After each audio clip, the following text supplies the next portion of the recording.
Dear friends, എല്ലാവർക്കും PSC പ്രസത്തിലേക്ക് സ്വാഗതം. ഇന്ന് നമ്മൾ 8ാം ക്ലാസ്സിലെ SCERT ന്യൂ സിലബസ് പ്രകാരമുള്ള സോഷ്യൽ സയൻസിൽ നിന്നുള്ള 7ാമത്തെ ചാപ്റ്റർ ആണ് പഠിക്കാൻ പോകുന്നത്. അപ്പോൾ നമ്മുടെ ക്ലാസ്സുകൾ ആദ്യമായിട്ട് കാണുന്നവരാണെങ്കിൽ നിങ്ങളൊന്ന് സബ്സ്ക്രൈബ് ചെയ്ത് കാണുക.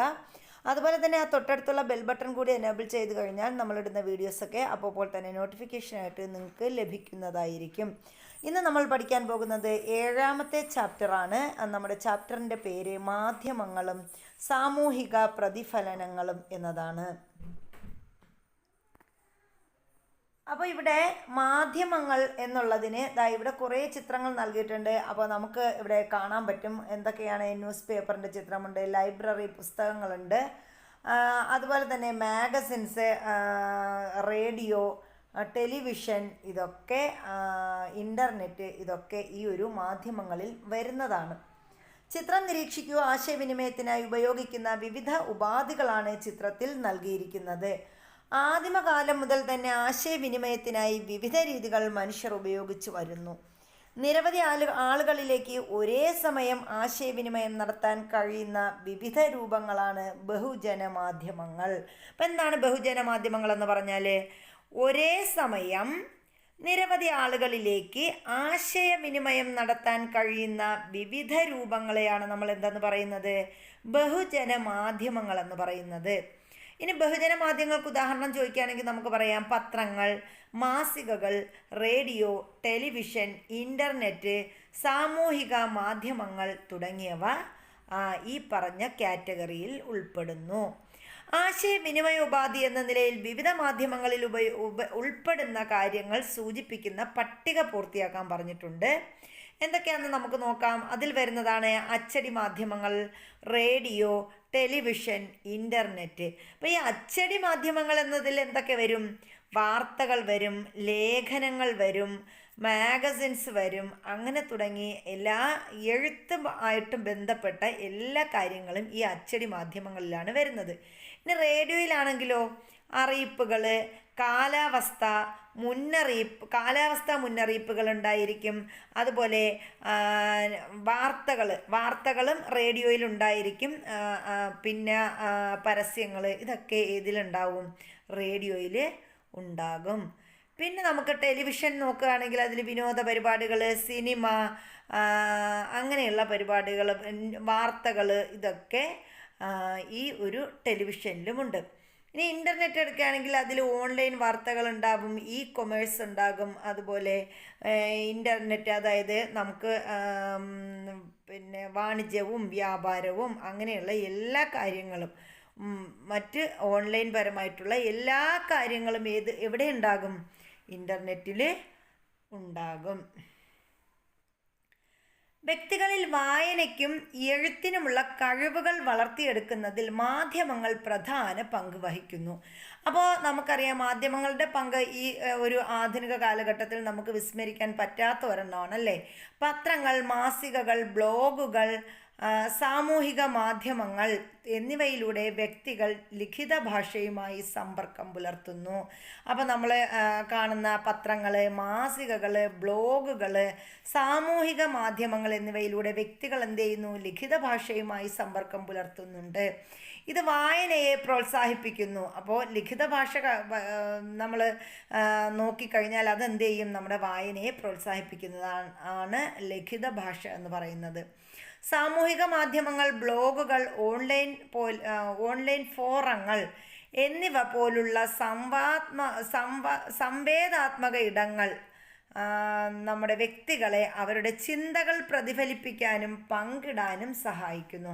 അപ്പോൾ ചിലപ്പോൾ ചോദിക്കാം, വ്യക്തികളെ അവരുടെ ചിന്തകൾ പ്രതിഫലിപ്പിക്കാനും പങ്കിടാനും സഹായിക്കുന്ന കാര്യങ്ങൾ എന്തൊക്കെയാണ്? സാമൂഹിക മാധ്യമങ്ങൾ, ബ്ലോഗുകൾ, ഓൺലൈൻ ഫോറങ്ങൾ, ഇവയൊക്കെ എന്ത് ചെയ്യുന്നു? വ്യക്തികളെ അവരുടെ ചിന്തകൾ പ്രതിഫലിപ്പിക്കാനും പങ്കിടാനും സഹായിക്കുന്നവയാണ്. മാധ്യമങ്ങൾ, വായനശാലകൾ, ക്ലബ്ബുകൾ, ഓൺലൈൻ എഴുത്ത് കമ്മ്യൂണിറ്റികൾ തുടങ്ങിയവ വായനയും എഴുത്തും സംസ്കാരവും വളർത്തുന്നു. അപ്പോൾ വായനയും എഴുത്തും സംസ്കാരവും വളർത്തുന്നവർ ഏതൊക്കെയാ? മാധ്യമങ്ങൾ, വായനശാലകൾ, പുസ്തക ക്ലബ്ബുകളുണ്ട്, അതുപോലെ ഓൺലൈൻ എഴുത്ത് കമ്മ്യൂണിറ്റികൾ. ഇവയൊക്കെ എന്ത് ചെയ്യുന്നു? വായനയും എഴുത്തും സംസ്കാരവും വളർത്തുന്നവയാണ്. വിവിധ സാക്ഷരതാ പരിപാടികൾ ജനങ്ങളിലേക്ക് എത്തിക്കാനും ബോധവൽക്കരിക്കാനും സാധിക്കുന്നതിലൂടെ മാധ്യമങ്ങൾ സാമൂഹിക പുരോഗതിക്ക് ആക്കം കൂട്ടുന്നു. അപ്പോൾ സാമൂഹിക പുരോഗതിക്ക് ആക്കം കൂട്ടുന്ന ഘടകങ്ങൾ എന്തൊക്കെയെന്ന് ചോദിച്ചാൽ നമുക്ക് അതിൽ എന്തൊക്കെ പറയാം? നമ്മൾ പറഞ്ഞ വിവിധ തരത്തിലുള്ള സാക്ഷരതാ പരിപാടികൾ ജനങ്ങളിലേക്ക് എത്തിക്കാനും അവ ബോധവൽക്കരിക്കാനും എന്താണ് നമുക്ക് സാധിച്ചാൽ എന്ത് ചെയ്യും? മാധ്യമങ്ങൾ സാമൂഹിക പുരോഗതിക്ക് ആക്കം കൂട്ടുന്നു എന്ന് നമുക്ക് പറയാം. അച്ചടി മാധ്യമങ്ങളിൽ നിന്നും ഡിജിറ്റൽ മാധ്യമങ്ങളിലേക്കുള്ള വികാസത്തിന് സാങ്കേതിക വിദ്യയുടെ മുന്നേറ്റങ്ങൾ കാരണമായി. അപ്പോൾ സാങ്കേതിക വിദ്യയുടെ മുന്നേറ്റങ്ങൾ എന്തിനാ കാരണമായത്? സാങ്കേതിക വിദ്യയുടെ മുന്നേറ്റങ്ങൾ നമ്മുടെ അച്ചടി മാധ്യമങ്ങളിൽ നിന്നും ഡിജിറ്റൽ മാധ്യമങ്ങളിലേക്കുള്ള വികാസത്തിന് എന്ത് കാരണമായി? സാങ്കേതിക വിദ്യയുടെ മുന്നേറ്റങ്ങൾ കാരണമായി. ഇനി നമ്മൾ പറയുന്നത് മാധ്യമങ്ങളുടെ വിവിധ രൂപങ്ങളെക്കുറിച്ചാണ്. മാധ്യമങ്ങളുടെ വിവിധ രൂപങ്ങൾ ഏതൊക്കെയെന്ന് നോക്കാം. സാമൂഹിക ബന്ധങ്ങൾ രൂപപ്പെടുത്തുന്നതിനും വ്യക്തികളും സമൂഹവുമായുള്ള പാരസ്പര്യം ഉറപ്പുവരുത്തുന്നതിനുമുള്ള പ്രധാന ആശയവിനിമയ ഉപാധികളാണ് മാധ്യമങ്ങൾ. അപ്പോൾ മാധ്യമങ്ങളുടെ പ്രത്യേകത എന്താണ് നമ്മൾ പറഞ്ഞത്? സാമൂഹിക ബന്ധങ്ങൾ രൂപപ്പെടുത്തുന്നതിനും വ്യക്തികളും സമൂഹവുമായുള്ള പാരസ്പര്യം ഉറപ്പുവരുത്തുന്നതിനുമുള്ള പ്രധാന ആശയവിനിമയോപാധികളാണ് മാധ്യമങ്ങൾ എന്ന് പറയുന്നത്. സാമൂഹിക ജീവിതത്തിൽ വ്യക്തികൾക്കും സംഘങ്ങൾക്കും സ്ഥാപനങ്ങൾക്കും ഇടപെടാൻ കഴിയുന്ന വിനിമയ ഇടങ്ങളാണിവ. അപ്പോൾ നമ്മുടെ സാമൂഹിക ജീവിതത്തിൽ വ്യക്തികൾക്കും സംഘങ്ങൾക്കും സ്ഥാപനങ്ങൾക്കും ഇടപെടാൻ കഴിയുന്ന വിനിമയ ഇടങ്ങളാണ് എന്തെന്ന് പറയുന്നത്? മാധ്യമങ്ങൾ എന്ന് പറയുന്നത്. ഉപയോഗത്തിൻ്റെ അടിസ്ഥാനത്തിൽ മാധ്യമങ്ങളെ നമ്മൾ പലതായി തരംതിരിക്കാം. ഇപ്പം നമ്മൾ നമുക്കറിയാം മാധ്യമങ്ങളെ ഉപയോഗിക്കാത്തവരായിട്ട് ഇപ്പോൾ ആരുമില്ല. അപ്പം നമ്മൾ ഈ ഉപയോഗത്തിൻ്റെ അടിസ്ഥാനത്തിൽ മാധ്യമങ്ങളെ നമ്മൾ പലതായിട്ട് തരംതിരിച്ചിട്ടുണ്ട്. അതിലൊന്നാമത്തേത് നമ്മൾ പറയുന്നത് അച്ചടി മാധ്യമങ്ങൾ അഥവാ പ്രിൻ്റ് മീഡിയ എന്ന് പറയും. അച്ചടി മാധ്യമങ്ങളാണ്. അപ്പോൾ അച്ചടി മാധ്യമങ്ങളെക്കുറിച്ച് പറയുകയാണെങ്കിൽ സ്കൂൾ ലൈബ്രറിയിലുള്ള പ്രസിദ്ധീകരണങ്ങൾ നിങ്ങൾ വായിക്കാറുണ്ടോ? നിങ്ങൾക്ക് ഏറ്റവും ഇഷ്ടപ്പെട്ട പ്രസിദ്ധീകരണങ്ങൾ ഏതൊക്കെയാണ്? അപ്പോൾ അച്ചടി മാധ്യമങ്ങളിൽ ഏതൊക്കെയാണ് പ്രധാന പ്രസിദ്ധീകരണങ്ങൾ വരുന്നത്? പുസ്തകങ്ങൾ വരാം, മാഗസിൻസ് വരാം, ചരിത്ര പുസ്തകങ്ങൾ വരാം, നോവലുകളുണ്ട്, കഥകളുണ്ട്, കവിതകളുണ്ട്, അങ്ങനെ തുടങ്ങി നിരവധി അച്ചടി മാധ്യമങ്ങളുണ്ട്. പത്രങ്ങൾ, മാസികകൾ, പുസ്തകങ്ങൾ തുടങ്ങിയ അച്ചടി മാധ്യമങ്ങളുടെ പ്രസക്തി ഡിജിറ്റൽ യുഗത്തിലും പ്രാധാന്യമുള്ളതാണ്.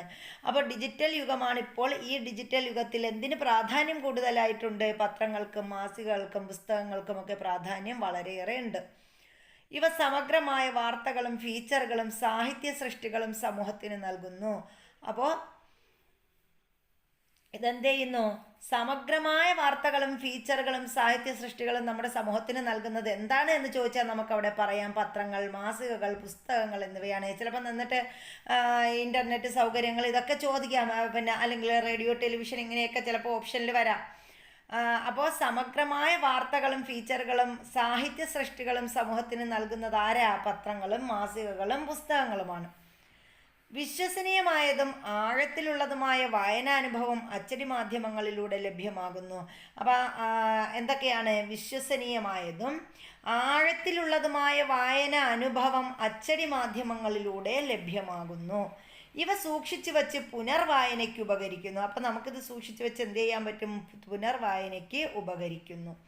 അച്ചടി മാധ്യമങ്ങളിൽ നിന്ന് വായനക്കാരിലേക്ക് മാത്രമേ ആശയവിനിമയം സാധ്യമാകുന്നുള്ളൂ.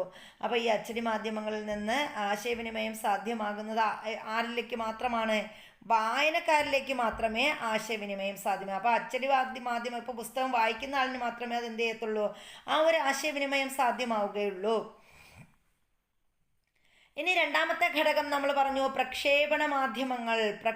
ബ്രോഡ്കാസ്റ്റ് മീഡിയാസ് ഉണ്ടല്ലോ, അതാണ് പ്രക്ഷേപണ മാധ്യമങ്ങളെന്ന് പറയുന്നത്. അപ്പോൾ നമ്മൾ നമ്മുടെ പ്രക്ഷേപണ നിലയത്തിൽ നിന്ന് ട്രാൻസ്മിറ്റർ അഥവാ റിസീവർ വഴി നമ്മുടെ എന്ത് ചെയ്യുന്നു? ഡാറ്റ അപ്ലോഡ് ചെയ്യുന്നു. ഈ ഡാറ്റ ഉപഗ്രഹങ്ങളിലൂടെ എന്ത് ചെയ്യും? ഡാറ്റ ഡൗൺലോഡ് ചെയ്യുന്നു. ആ ഡാറ്റ നമ്മൾ DTH റിസീവർ വഴി നമുക്ക് വീട്ടിലിരുന്ന് കാണാൻ പറ്റുന്നു. അങ്ങനെയാണ് നമ്മൾ ഈ TV ഒക്കെ നമുക്ക് കാണാൻ പറ്റുന്നത്. ഇനി നമ്മൾ പ്രക്ഷേപണ മാധ്യമങ്ങൾ പരിപാടികൾ പ്രക്ഷേപണം ചെയ്യുന്നതിനെ സൂചിപ്പിക്കുന്ന ചിത്രമാണ് നമ്മൾ മുകളിൽ നൽകിയിട്ടുള്ളത്. അപ്പോൾ ഈ ഒരു ചിത്രം എന്തിനെ സൂചിപ്പിക്കുന്നത്? നമ്മളൊരു TV ഏതൊരു പരിപാടി കാണുന്നു, ആ പരിപാടി പ്രക്ഷേപണം ചെയ്യുന്ന ഒരു നിലയം, ആ പ്രക്ഷേപണ നിലയത്തിൽ നിന്ന് തുടങ്ങി അതൊരു ട്രാൻസ്മിറ്ററിലൂടെ എവിടോട്ട് പോകും? ആ ഡാറ്റ നമ്മുടെ ഉപഗ്രഹ വഴി എങ്ങോട്ടാണ്? ആ ഡാറ്റ ഡൗൺലോഡ് ചെയ്യും. അങ്ങനെ ആ ഡാറ്റ ഡൗൺലോഡ് ചെയ്താണ് നമ്മുടെ DTH റിസീവറിലെത്തി നമ്മൾ TV കാണാൻ പറ്റുന്നത്. അപ്പോൾ അങ്ങനെയാണ് നമുക്ക് പ്രക്ഷേപണം സാധ്യമാകുന്നത്. റേഡിയോ, ടെലിവിഷൻ എന്നിവ പോലുള്ള പ്രക്ഷേപണ മാധ്യമങ്ങൾ വലിയൊരു വിഭാഗം ജനങ്ങളിൽ ഒരേ സമയം ആശയങ്ങൾ എത്തിക്കുന്നു. അപ്പോൾ നമ്മുടെ റേഡിയോ ആയാലും അതുപോലെ ടെലിവിഷനൊക്കെ എന്ത് ചെയ്യുന്നു? ഇവയൊക്കെ പ്രക്ഷേപണ മാധ്യമത്തിന് ഉദാഹരണമാണ്. റേഡിയോ, ടെലിവിഷൻ ഇതൊക്കെയാണ് പ്രക്ഷേപണ മാധ്യമങ്ങളെന്ന് പറയുന്നത്. അപ്പോൾ ഇവ എന്താ ചെയ്യുന്നത്?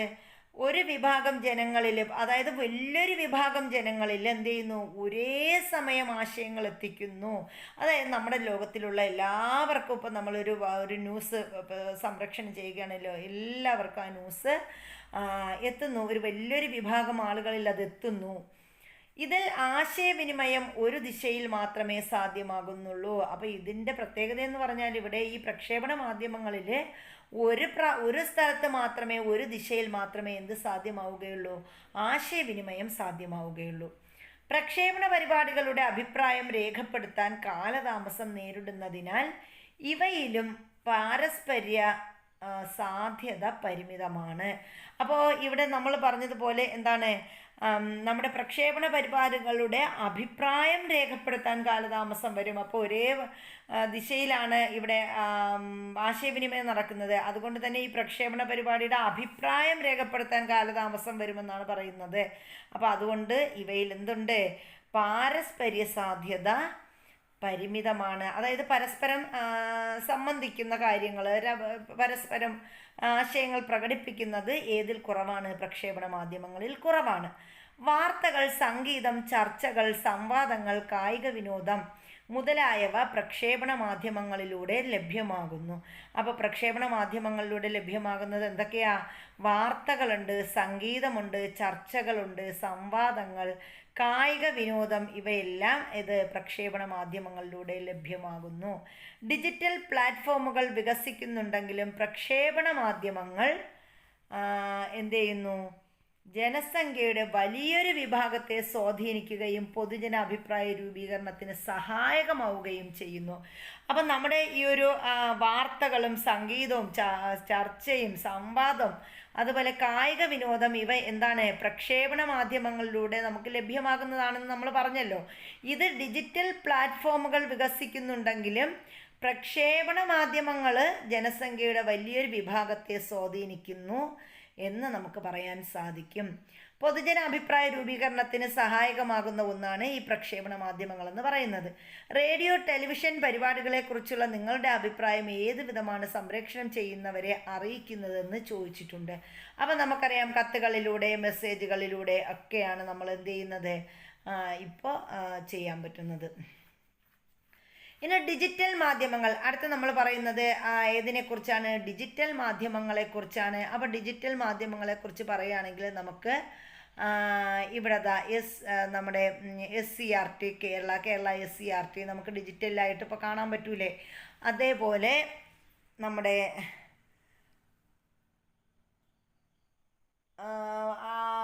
നമ്മുടെ സമഗ്രയുടെ ഒക്കെ ചിത്രങ്ങളാണ് ഇവിടെ തന്നിരിക്കുന്നത്. ഇതൊക്കെ ഇപ്പോൾ ഡിജിറ്റലാണ് അല്ലേ?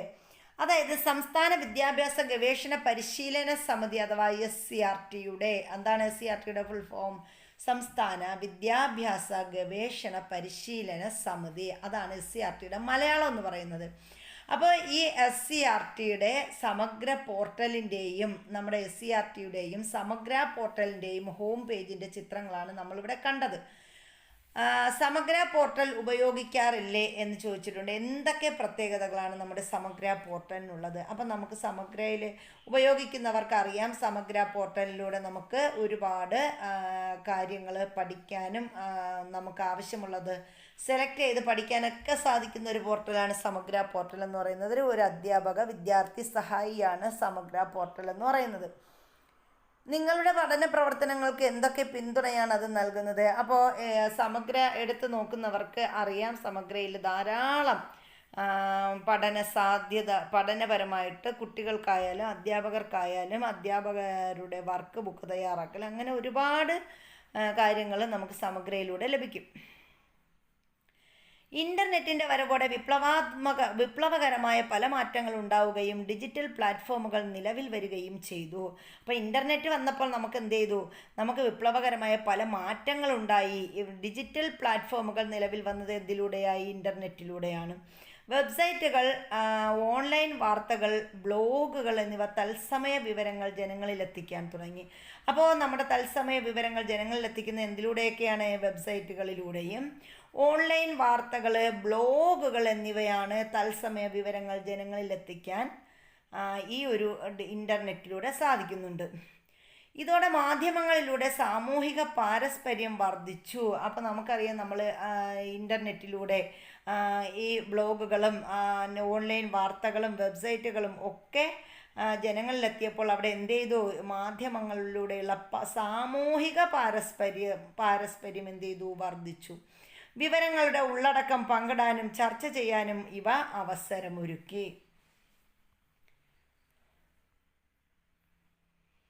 ഇനി അടുത്ത നാലാമത്തത് സാമൂഹിക മാധ്യമങ്ങളാണ്.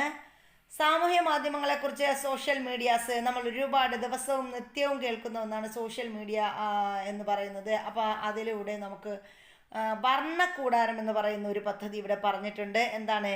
പ്രിയപ്പെട്ട വിദ്യാർത്ഥികളെ, ഇന്ന് വൈകുന്നേരം 7 മണിക്ക് മാധ്യമവും സാമൂഹിക ജീവിതവും എന്ന വിഷയത്തെക്കുറിച്ച് ഒരു ഓൺലൈൻ സെമിനാർ ഉണ്ടായിരിക്കുന്നതാണ്. എല്ലാവരും കൃത്യസമയത്ത് തന്നെ പങ്കെടുക്കേണ്ടതാണ്.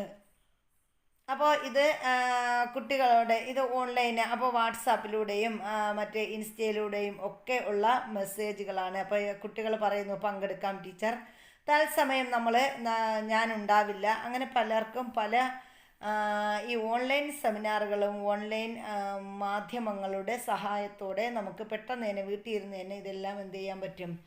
അപ്പോൾ ഉള്ള കാര്യങ്ങൾ അറിയാൻ പറ്റും. ഓൺലൈൻ സെമിനാറിനെ കുറിച്ച് സാമൂഹിക മാധ്യമത്തിലൂടെ ക്ലാസ് ടീച്ചർ വിദ്യാർത്ഥികൾക്ക് അറിയിപ്പ് നൽകുന്നതും വിദ്യാർത്ഥികൾ അതിനോട് പ്രതികരിക്കുന്നതും ശ്രദ്ധിച്ചില്ലേ? സാമൂഹിക മാധ്യമങ്ങൾ നിങ്ങളുടെ പഠന ആവശ്യങ്ങൾക്ക് ഏതെല്ലാം തരത്തിലുള്ള പിന്തുണ നൽകാറുണ്ട്?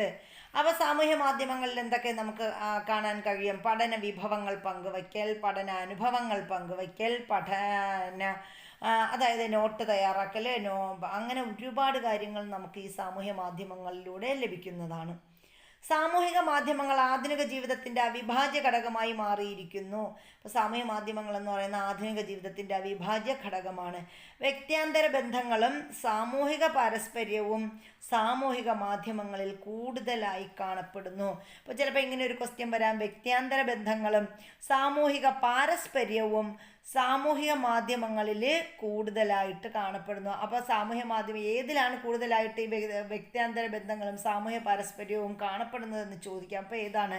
താഴെ തന്നിരിക്കുന്നതിൽ ഏത് മീഡിയയിലാണെന്ന് ചോദിച്ചാൽ നമുക്ക് പറയാം സോഷ്യൽ മീഡിയാസ് അഥവാ സാമൂഹിക മാധ്യമങ്ങളിലാണ് എന്ന് പറയാം. എഴുത്ത്, ചിത്രങ്ങൾ, വീഡിയോകൾ എന്നിവ പോലെയുള്ള ഉള്ളടക്കം സൃഷ്ടിക്കാനും പങ്കിടാനും സംവദിക്കാനും ഉപഭോക്താക്കളെ അനുവദിക്കുന്ന ഓൺലൈൻ പ്ലാറ്റ്ഫോമുകളാണ് സാമൂഹിക മാധ്യമങ്ങൾ. അപ്പോൾ സാമൂഹ്യ മാധ്യമങ്ങൾ എന്ന് പറയുന്നത് എന്താണ്?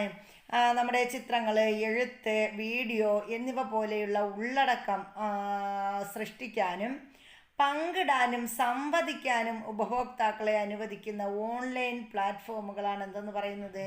സാമൂഹിക മാധ്യമങ്ങൾ എന്ന് പറയുന്നത്. നേരിട്ടുള്ള സന്ദേശമയക്കൽ, അഭിപ്രായം രേഖപ്പെടുത്തൽ, പൊതുവായ പങ്കിടൽ എന്നിവയുൾപ്പെടെ വിവിധ ആശയവിനിമയ രൂപങ്ങളിലൂടെ സാമൂഹിക ബന്ധങ്ങളും സാമൂഹിക കൂട്ടായ്മകളും സുഗമമാക്കുന്നു. പൊതുജന അഭിപ്രായം രൂപപ്പെടുന്നതിലും സാമൂഹിക പാരസ്പര്യങ്ങൾ പ്രോത്സാഹിപ്പിക്കുന്നതിലും സാംസ്കാരിക രാഷ്ട്രീയ പ്രസ്ഥാനങ്ങളെ സ്വാധീനിക്കുന്നതിലും സാമൂഹിക മാധ്യമങ്ങൾ പ്രധാന പങ്ക് വഹിക്കുന്നു. അപ്പോൾ സാമൂഹ്യ മാധ്യമങ്ങൾ എങ്ങനെയൊക്കെയാണ് ഈ പ്രധാന പങ്ക് വഹിക്കുന്നതെന്ന് ചോദിച്ചാൽ നമുക്ക് പറയാം ഏതൊക്കെ മേഖലകളിലാണ്. ഒന്നാമത് നമുക്ക് നമ്മുടെ വിവിധ ആശയവിനിമയ രൂപങ്ങളിലൂടെ സാമൂഹ്യ ബന്ധങ്ങളും സാമൂഹ്യ കൂട്ടായ്മയും സുഗമമാക്കുന്നു. പിന്നെന്താണ്, പൊതുജനാഭിപ്രായം രൂപപ്പെടുത്തുന്നതിലും സാമൂഹ്യ പാരസ്പര്യങ്ങൾ പ്രോത്സാഹിപ്പിക്കുന്നതിലും സാംസ്കാരിക രാഷ്ട്രീയ പ്രസ്ഥാനങ്ങളെ സ്വാധീനിക്കുന്നതിലും സാമൂഹിക മാധ്യമങ്ങൾ പ്രധാന പങ്ക് വഹിക്കുന്നുണ്ട്. ഇനി അച്ചടി മാധ്യമങ്ങളും പ്രക്ഷേപണ മാധ്യമങ്ങളും പരമ്പരാഗത മാധ്യമങ്ങളാണ്. അപ്പം അച്ചടി മാധ്യമങ്ങൾ, പ്രക്ഷേപണ മാധ്യമങ്ങൾ, ഇതൊക്കെ എന്താണ്, പരമ്പരാഗത മാധ്യമങ്ങളാണ്. അപ്പോൾ താഴെ തന്നിരിക്കുന്നവയിൽ പരമ്പരാഗത മാധ്യമങ്ങളിൽ ഉൾപ്പെടുന്നത് ഏത്, ഉൾപ്പെടാത്തത് ഏതെന്നൊക്കെ നമ്മളോട് ചോദിക്കാം. അപ്പോൾ എന്താണ്, അച്ചടി മാധ്യമങ്ങളും പ്രക്ഷേപണ മാധ്യമങ്ങളും, അതായത് പ്രക്ഷേപണ മാധ്യമങ്ങളായ റേഡിയോ, ടെലിവിഷൻ, ഇതൊക്കെ എന്താണ്, പരമ്പരാഗത മാധ്യമങ്ങളാണ്. ഏകദിശയിൽ വിനിമയം സാധ്യമാക്കുന്നതിനാൽ ഇവയിലൂടെ പരസ്പര്യം പരിമിതമാണ്. അപ്പോൾ ഈ റേഡിയോയും ടെലിവിഷനിലുമൊക്കെ എങ്ങനെയാണ്, ഏകദിശയിൽ വിനിമയം സാധ്യമാക്കുന്നതിനാൽ ഇവയിലൂടെ പാരസ്പര്യം പരിമിതമാണ്. അതായത് പാരസ്പര്യം എന്ന് പറഞ്ഞാൽ നമുക്ക് പരസ്പരമുള്ള ആ ഒരു ഇൻട്രാക്ഷൻ എന്ന് പറയുന്നത് ഏതിൽ കുറവാണ്, നമ്മുടെ ഈ റേഡിയോയിലും ടെലിവിഷനിലും കുറവാണ്. എന്നാൽ ഡിജിറ്റൽ മാധ്യമങ്ങളും സാമൂഹിക മാധ്യമങ്ങളും നവമാധ്യമങ്ങളാണ്. അപ്പം നവമാധ്യമങ്ങൾ ഏതൊക്കെയെന്ന് ചോദിക്കാം. ഏതൊക്കെയാ, ഡിജിറ്റൽ മാധ്യമങ്ങൾ, സാമൂഹിക മാധ്യമങ്ങൾ, ഇതൊക്കെ ഇതിൽ വരുന്നതാണ്, നവമാധ്യമങ്ങളിൽ വരുന്നതാണ്. ഇവ ഇരുദിശയിലേക്കും സുഗമമായ പാരസ്പര്യം സാധ്യമാക്കുന്നു. അപ്പം ഇരുദിശകളിലേക്കും സുഗമമായ പാരസ്പര്യം സാധ്യമാക്കുന്ന മാധ്യമങ്ങൾ ഏതൊക്കെയെന്ന് ചോദിച്ചാൽ നമുക്ക് ഏതൊക്കെ പറയാം, ഡിജിറ്റൽ മാധ്യമങ്ങൾ, സാമൂഹിക മാധ്യമങ്ങൾ, ഇവയൊക്കെയാണ്. ഇനി നമ്മൾ പറയുന്നത് മാധ്യമങ്ങളുടെ വിവിധ രൂപങ്ങളെക്കുറിച്ചാണ്. മാധ്യമങ്ങളെ പ്രധാനമായിട്ടും നമ്മൾ രണ്ടായിട്ട് തരംതിരിച്ചിട്ടുണ്ട്. അതിൽ ഒന്നാമത്തേത് പരമ്പരാഗത മാധ്യമങ്ങളും രണ്ടാമത്തേത് നവമാധ്യമങ്ങളും. ഇനി പരമ്പരാഗത മാധ്യമങ്ങൾ ഏതൊക്കെയെന്ന് നോക്കാം. അച്ചടി മാധ്യമങ്ങൾ, അതായത് അച്ചടി മാധ്യമത്തിൽ വരുന്നത് പത്രം, പുസ്തകങ്ങൾ, ഇതൊക്കെയാണ് അച്ചടി മാധ്യമത്തിൽ വരുന്നത്. പിന്നെന്താണ്, പ്രക്ഷേപണ മാധ്യമങ്ങളുണ്ട്. പ്രക്ഷേപണ മാധ്യമത്തിൽ വരുന്നതാണ് റേഡിയോ, ടെലിവിഷൻ തുടങ്ങിയവ പ്രക്ഷേപണ മാധ്യമങ്ങളാണ്. ഇനി നവമാധ്യമങ്ങൾ നോക്കാം. നവമാധ്യമങ്ങളിൽ വരുന്നതാണ് ഡിജിറ്റൽ മാധ്യമങ്ങൾ. ഡിജിറ്റൽ മാധ്യമങ്ങളിൽ ഏതൊക്കെ വരും, വെബ്സൈറ്റ്, ഓൺലൈൻ പത്രങ്ങൾ, ബ്ലോഗുകൾ തുടങ്ങിയവ ഡിജിറ്റൽ മാധ്യമങ്ങളാണ്. അപ്പോൾ ഏതൊക്കെയാണ് ഡിജിറ്റൽ മാധ്യമങ്ങൾ, വെബ്സൈറ്റ് ഉണ്ട്, ഓൺലൈൻ പത്രങ്ങളുണ്ട്, ബ്ലോഗുകൾ, ഇവയൊക്കെ ഏതിൽ വരുന്നതാണ്, ഡിജിറ്റൽ മാധ്യമങ്ങളിൽ വരുന്നതാണ്. അതുപോലെ അടുത്ത ഒന്നാണ് സാമൂഹിക മാധ്യമങ്ങൾ. അപ്പോൾ സാമൂഹിക മാധ്യമങ്ങളിൽ വരുന്നതാണ് ഫോട്ടോ വീഡിയോ പങ്കുവയ്ക്കൽ, പ്ലാറ്റ്ഫോമുകൾ, ഓൺലൈൻ ചർച്ചാ ഫോറങ്ങൾ, ഇവയൊക്കെ ഇതിൽ വരുന്നതാണ്, സാമൂഹിക മാധ്യമങ്ങളിൽ വരുന്നതാണ്.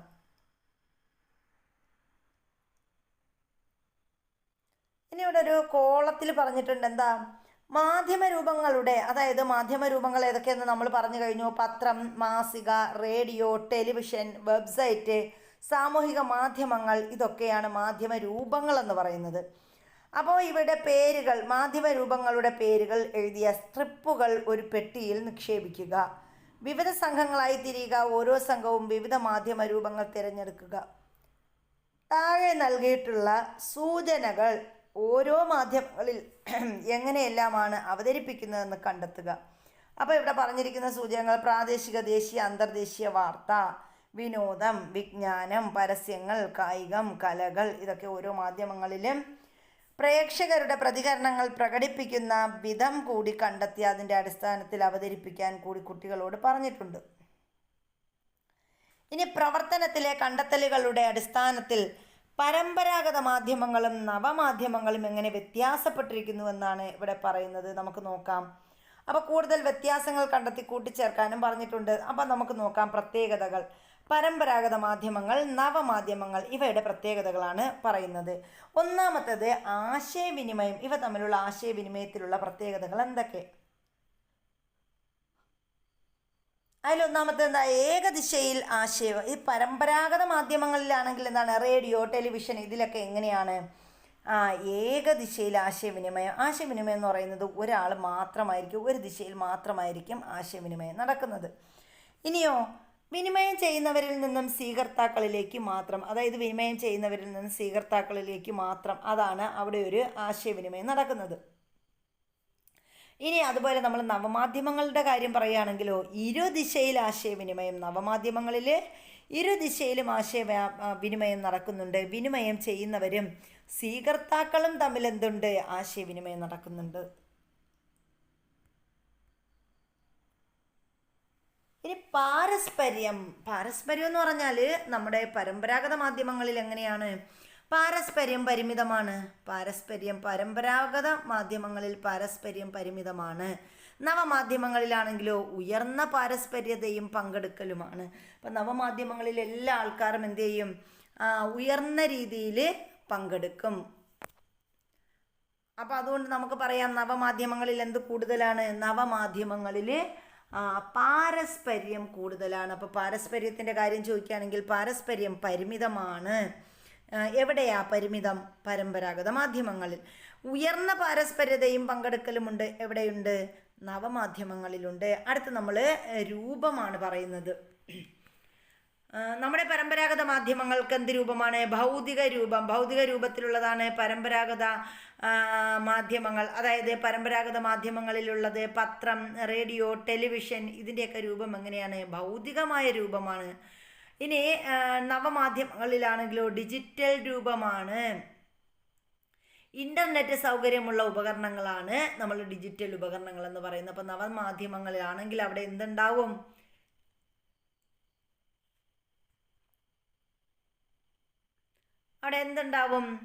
അവിടെ ഡിജിറ്റൽ സൗകര്യമുണ്ടാകും. ഇനി നമ്മൾ സ്വീകർത്താക്കളെ കുറിച്ചാണ് പറയുന്നത്. സ്വീകർത്താക്കൾ എങ്ങനെയാണ്? പരിമിതമായ പങ്കാളിത്തമാണ് പരമ്പരാഗത മാധ്യമങ്ങളിലുള്ളത്. അപ്പോൾ സ്വീകർത്താക്കൾ പരിമിതമായ പങ്കാളിത്തമുള്ളവരായിരിക്കും. കുറച്ച് പേരെ കാണത്തുള്ളൂ. ചിലപ്പോൾ റേഡിയോയൊക്കെ കേൾക്കുന്ന വളരെ തുച്ഛമായ പേര് മാത്രമേ കാണത്തുള്ളൂ. ഇനി നമ്മുടെ നവമാധ്യമങ്ങളിലാണെങ്കിലോ ക്രിയാത്മക പങ്കാളിത്തമാണ് ഉണ്ടാകുന്നത്. നമ്മുടെ ഒരുവിധമുള്ള ആളുകളെല്ലാം വളരെ ക്രിയാത്മകമായിട്ട് ഏതിൽ പങ്കെടുക്കുന്നു? നവമാധ്യമങ്ങളിൽ പങ്കെടുക്കും. ഇനി ലഭ്യത.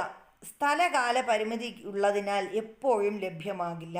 ഇപ്പോൾ റേഡിയോ, ടെലിവിഷൻ ഇതൊക്കെ നമുക്ക് എപ്പോഴും ലഭ്യമാകണമെന്നില്ല. സ്ഥലകാല പരിമിതിയുണ്ട്. അപ്പോൾ ചിലപ്പോൾ നമ്മൾ വീട്ടിൽ വന്നാൽ വീട്ടിൽ മാത്രമേ ഇതൊക്കെ ലഭ്യമാകുകയുള്ളൂ. നമ്മൾ പുറത്ത് പോകുമ്പോൾ നമുക്ക് ലഭ്യമാകത്തില്ല. പക്ഷേ നവമാധ്യമങ്ങളുടെ പ്രത്യേകത എന്താണ്? അവിടെ സ്ഥലകാല പരിമിതിയൊന്നുമില്ല. അന്തർദേശീയമായും ലഭ്യമാകുന്നു. സ്ഥലകാല പരിമിതി ഇല്ലാതെ അന്തർദേശീയമായി എവിടെ ചെന്നാലും നമുക്ക് എന്ത് ലഭ്യമാകുന്നു? നവമാധ്യമങ്ങൾ ലഭ്യമാണ്. ഇതൊക്കെയാണ് ഇതിൻ്റെ പ്രത്യേകതകളെന്ന് പറയുന്നത്.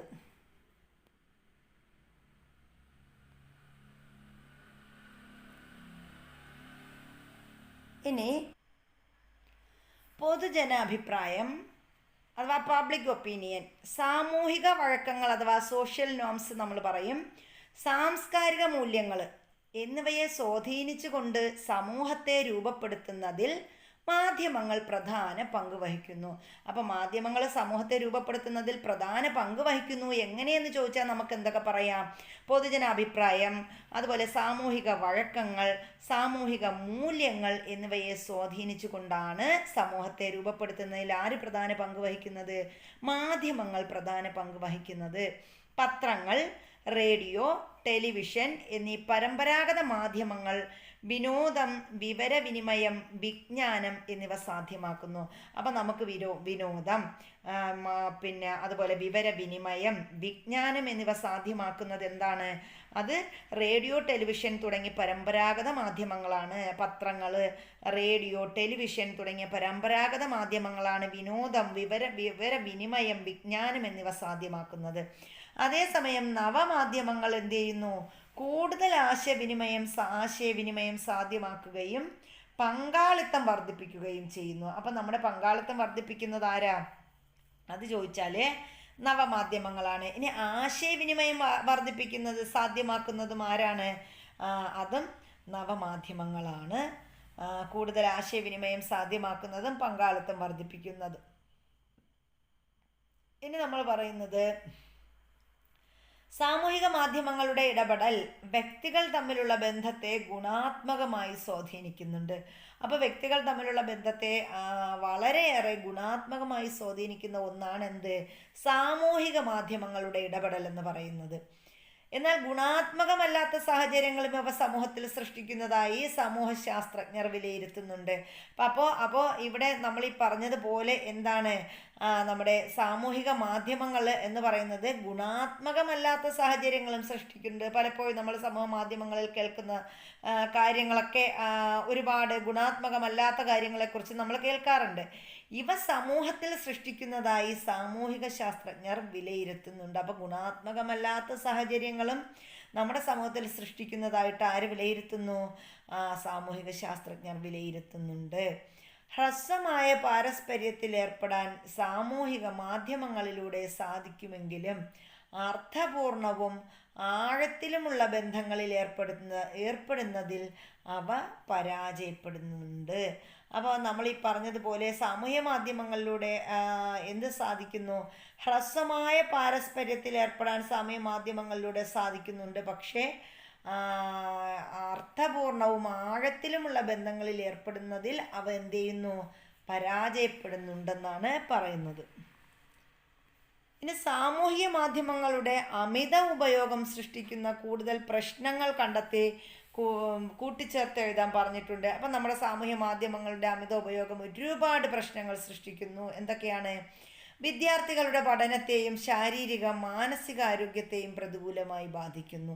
അപ്പോൾ നമ്മുടെ സാമൂഹ്യ മാധ്യമങ്ങളുടെ അമിത ഉപയോഗം ചെയ്യുന്ന ഒന്നാമത്തെ പ്രധാന പ്രശ്നം എന്താണ്? വിദ്യാർത്ഥികളുടെ പഠനത്തെ അത് ബാധിക്കുന്നു.